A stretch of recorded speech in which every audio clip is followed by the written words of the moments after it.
All right, day 431. Today we're continuing to build out our comparable sales list for the Birmingham market. And if you remember what we've been doing, right? We've been tracking all these properties that have been sold by zip code, by neighborhoods, right? What have they been sold for? What their bed bath square footage counts were, year built, and dollar per square foot. Now, as you essentially exhaust all these comparable sold properties, right? Then you want to start tracking what are properties coming onto the market, right? It's pretty easy, pretty straightforward, right? You're just writing down for the sold list what's been sold, when it was sold, blah blah blah. But if you want to get a more accurate ARV, and this is just for the BRRRR strategy, right? So think about it, the BRRRR strategy. What does it stand for? It stands for buy, rehab, refinance, and repeat. Buy, rehab, rent, refinance, and repeat. What that really means is if you're able to, let's say, use an example, if you're able to buy a property for $40,000 and you renovate the property for 30 grand, and now you're able to make the property worth $100,000.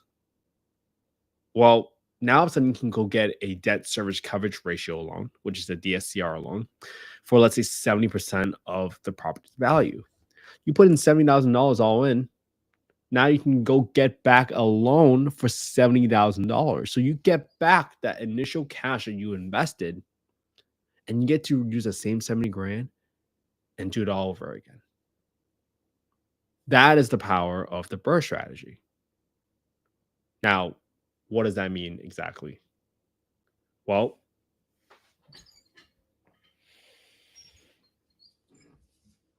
what is that strategy dependent on? What's the most critical piece? And you can argue maybe it's a rehab, but before you even decide to buy the property, you probably had to estimate the after repair value, the ARV. And most times when you are looking for ARV, you're really looking for properties that, let's say for this property, right? So today, just to kind of backtrack a little bit, we're looking at properties on Redfin that are on the market that have single family homes, 4-bedroom plus, because I'm only looking at properties that I can convert to 4 bedrooms that have been on the market for less than 3 days. Reason I do that is because, well, when I find properties like this, I think, oh, this is a perfect rental grade property, right? Decent floors, you probably refinish them. Maybe you can repaint the cabinets to make it look more modern, but you don't have to do it. I would refinish the floor just because they look a little tired. But for the most part, I mean, this is pretty much rent ready. Now, this property is a 4-bedroom, 2-bath, 1,400 square feet, which is a great size, listed for 130 grand. That's great because if let's say I get a fixer, right, next to it, 3412 or 3404, and they have the similar lot size, similar square footage, similar bed bath count, similar finishes, blah, blah, blah, that would be a perfect comp, right? This would be a perfect comp for that property. Now, obviously, that never happens, right? Nothing really happens because as you go across man-made borders or man-made separators or whatever you want to call them, if you go to the opposite side of I-20, now all of a sudden you're a completely different neighborhood, right? If you go across natural borders such as this creek over here or this creek over here or rivers, now you're in completely different neighborhoods. And as you get further and further away from the condition of the home and the geographical location of your property and its lot size, right, the risk of your ARV being incorrect is higher. So that's why it's an art, not a science when it comes to comping properties. The best way for you to go about it is just get as much data as you can where you can feel comfortable about your ARV, your after repair value estimate, especially on a dollar per square foot perspective. Because every city, every market is different, right? One neighborhood might be completely different, right? In one neighborhood, it could be you're within the same 5 miles and everything is the same. In another neighborhood, you can go street by street and it's a completely different neighborhood, right? And that's what you have to do to put in the reps and understand, hey, how am I creating this comp list? Why am I thinking that this is the comparable sales? Why do I think this is the dollar per square foot that's going to be worth? Because when you go get that loan and you're attempting to take back out all that capital, and an appraiser doesn't give you the value that you're looking for, what are you going to do? Well, at that point in time, your best bet is looking at and finding comparable sold properties so you can justify why you might want a higher valuation for the property. because that will ultimately determine how much money you're able to get back out from that deal. Okay. So if you are following the 10-year treasury yield, right, interest rates are constantly fluctuating. So you got to see what our property is coming onto the market for. So for this property in 35218, what I'm going to do is I'm going to add this row here, put in the URL. It's a 4-bed, 2-bath, 1409 square foot. What was it? What year was it built in? 1950. 1950. This is being listed for 129,000. 129,900, excuse me. So on the price per square foot percentage, on the sold price divided by the square foot, not sold price, but this was listed today, 12/3/24. Lot size is 7405. 7405. No garage, no basement, no HOA. What division or subdivision this is in? I usually look at right here, and I just zoom out, and I try to figure out what area is the closest in. So this is north of I-20 above Fairfield. Ensley, north of I-20 above Fairfield.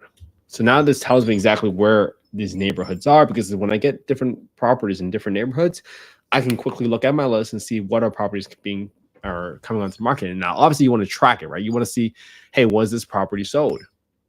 So the last time I saw something in 35218 was right here. This property sold for November 8th for 179 grand.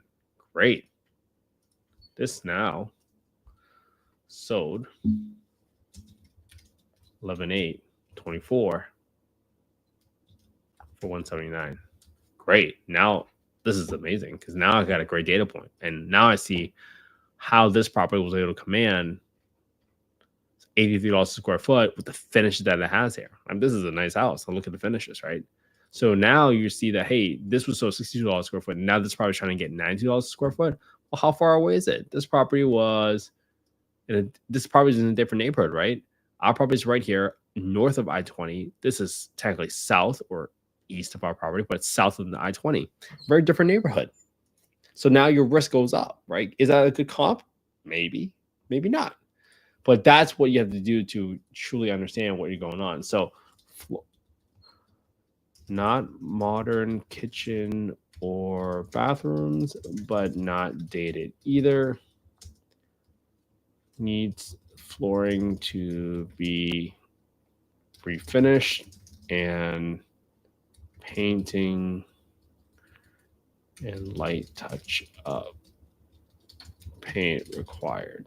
Okay, so now I have a general condition of the property. So now I can use this next time I see a 3-bedroom or 2-bedroom property with enough square footage. I can use this property if it's in that same, if the subject property that I'm looking at converting into a BRRRR strategy, I can use that as a comp. So now that's how I build out my understanding, right? Every single day, I just add one property to this list. I keep it really simple, really digestible, but that's how you do it, all right? So now, here's what we're going to do. We're going to do an analysis of this property, just assuming its current numbers, just for practice, right? So this property is 129,900.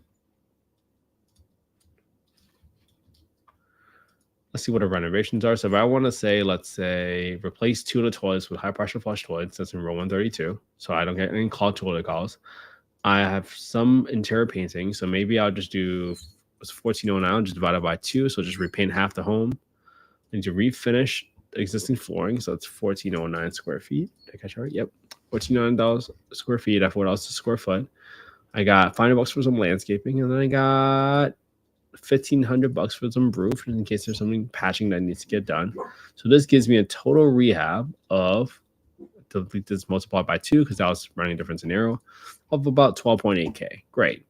Now for my rents, I'm gonna go to affordablehousing.com. I'm gonna put in the address, put in a bedroom count, and you're gonna see that within a 2-mile radius for 25 units, the average rent is $1,340. So I'm gonna put $1,340 here, which is pretty roughly in line with what I've been seeing for 4-bedroom homes, between $1,300 and $1,400. And I'm gonna get the rest of my details here. So for my property taxes, obviously double check with your county assessor records, but I'm gonna put $46 right here. And then insurance, I'm going to do 101 times 1.2. I'm assuming that this 101 estimate is for a primary residence property. So when I multiply by 1.2, I'm adding a 20% premium because I'm assuming that the insurance company is going to charge me more for an investment property because they view it as a riskier asset by multiplying 1.2. So I'm adding 20% premium, so that gets me to about 121. All right. I'm set aside 10% of my rents every single month for maintenance. I got 10% set aside for property management, and then I got 5% set aside for vacancy. Okay, great. Now that I have all these items in place, these are all my expenses. Now, the most important part, and where most people overlook, is the maintenance part.